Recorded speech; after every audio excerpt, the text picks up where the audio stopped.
would your schedule allow you to come back about quarterly and give us status reports about how well it's going? Sure, would love to do that. Thank you. I'd like to know if there's any other group, your group or another group, after they're gone to school, or gone After to, the students are in, after they're out of gone one. to higher education, is there any kind of tracking system that would come back to us? yes, so what we are trying to build is a database that captures the students while they're in the district, but it would also link to national databases that provide students post-secondary access and retention and completion. There's a few different formats of where we can get this data, one being the National Student Clearinghouse, but that would be a resource that we would use to combine in this database so that Lancaster can see what the long-term success of their students were. I know that some things happen, and I don't want somebody who got in their sophomore year and all of a sudden they get in a mess and they don't have resources to figure out how to get out of it, financing or whatever. No, you're absolutely right. We would want to see, have they entered college? Have they actually taken a second semester in college? Have they completed college? To see tie back to all the resources we're providing. That would absolutely need to be a part of it. Also, Board, I just wanted to emphasize that this partnership was a natural partnership that evolved as a result of our initial conversation about making sure that our kids are not only receiving letters of acceptance, but they're going forward and being successful. So when the TexCan or the Texas High School Project approached us, I just saw a natural relationship. And so this is in response to your concern about that earlier. Very pleased to partner with you all, and Dr. Collins has been a great leader in this effort, so we're very grateful. Thank you so much. Thank you. Ms. Barbosa.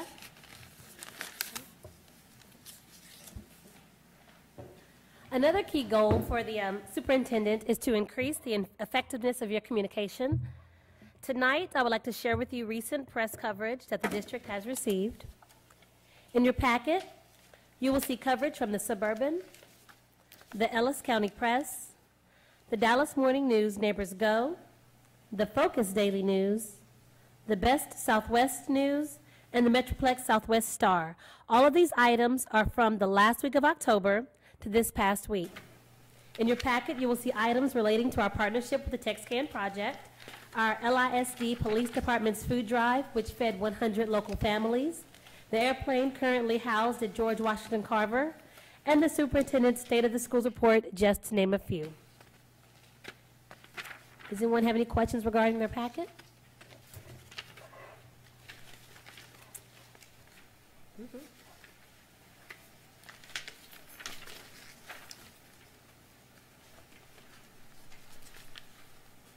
The other thing I would like to share with you tonight is we've been working diligently to update and basically revamp our website. And I would like to periodically kind of walk you through some cool new features. And tonight, I want to share with you a portion that we are particularly proud of. It's the C-Scope Parent Portal. One of the challenges, one of the challenging aspects, I would say, of revamping our site is to put ourselves in the shoes of our users and trying to stay a step ahead of them. So one thing that we try to keep in mind is that our users can access some of their favorite features from multiple places on the website. So what I'm going to show you tonight, the C-Scope Parent Portal, there's a couple of ways you can get to it. You can, if you're a parent, you can just click on Parents, and you'll see the link to it is right at the top, C-Scope Parent Portal. If you were under Departments, Instructional Services, there's a link to C-Scope right there, which will take you to it. Or if you're one of the ones that don't like a whole lot of clicking, it is always housed on the main page at the very bottom under Links. So you've got multiple ways to access the C-Scope Parent Portal. Go ahead and click on it. From here, a parent basically can type in what grade level their student is. Let's pick 3rd grade. Whatever subject, we're interested in science. And we are on a 6-week cycle. And from here, the parent can view the lesson, the concepts, key understandings, everything that relates to what their particular student is learning at the moment. Now, that's good. But what's great is the parent can also access resources under this link here, How I Can Help My Child. The parent can also utilize the video resources, and some are available in Spanish. And there's also articles to help them kind of further understand what's going on in their child's particular area. So we're just really proud that we've got this up and running, and it's a link accessible from our district website. Any questions about our C-Scope parent portal? Let's see. Okay, while we're on the topic of communication, I would like to inform the board that tonight's board meeting, as well as future meetings, are going to be available on our YouTube channel, as well as on our website.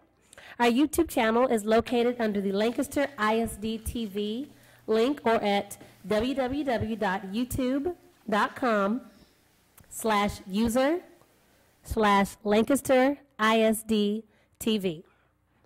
We do have a PTA update for you this evening, and Ms. Karma Morgan will elaborate.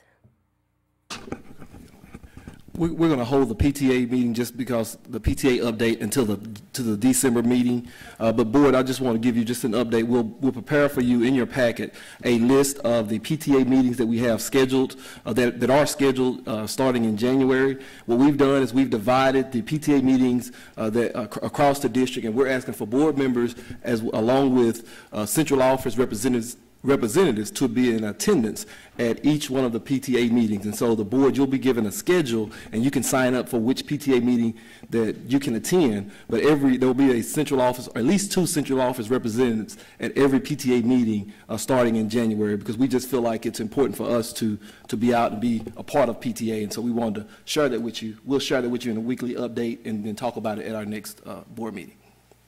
That's all I have this evening, then. Thank you, Madam President, Dr. McFarland, and board. Thank you. Okay, thank you.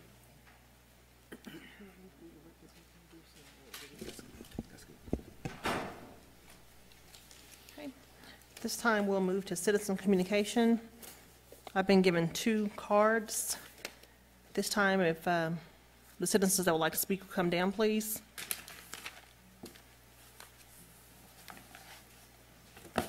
Ms. Morris, Mr. Jefferson. Are we going to speak together? No. Oh, okay. Okay, you can come on. Ms. Morris, you're fine. You have 3 minutes, please. And please state your name and address and refrain from calling names. Carolyn Morris.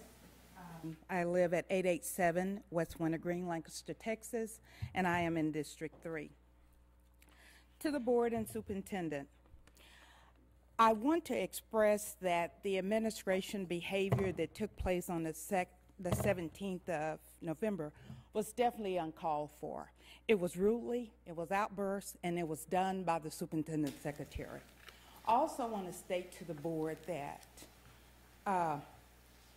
gerrymandering is illegal. So when the board draw lines for the district, they should also include and have minutes and meetings with the community. It is important that the community has input to the decision that the board makes. There is no private discussions, there is no private meetings, and they always have to be posted if it's a closed session.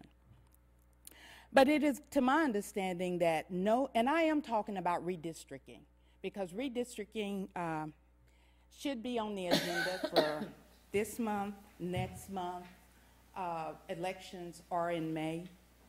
I don't understand what's going on, especially in my district, in District 3, why board members, because it's 4 board members that I'm really talking to. I sit in a meeting last month, and it was just not fair. It was disrespectful to the community for board members to select how they want their lines to look, and to have a board member to say, I don't want those apartments in my district because they don't vote. That came out of District 4, Ms. Mejia. That is very disrespectful for a board member to react and with a behavior that has no consideration to the community, do not include the community, I want to hope that the board members, the 3 whites and 1 Hispanic board member that's on the board, it's not time yet. I'm looking at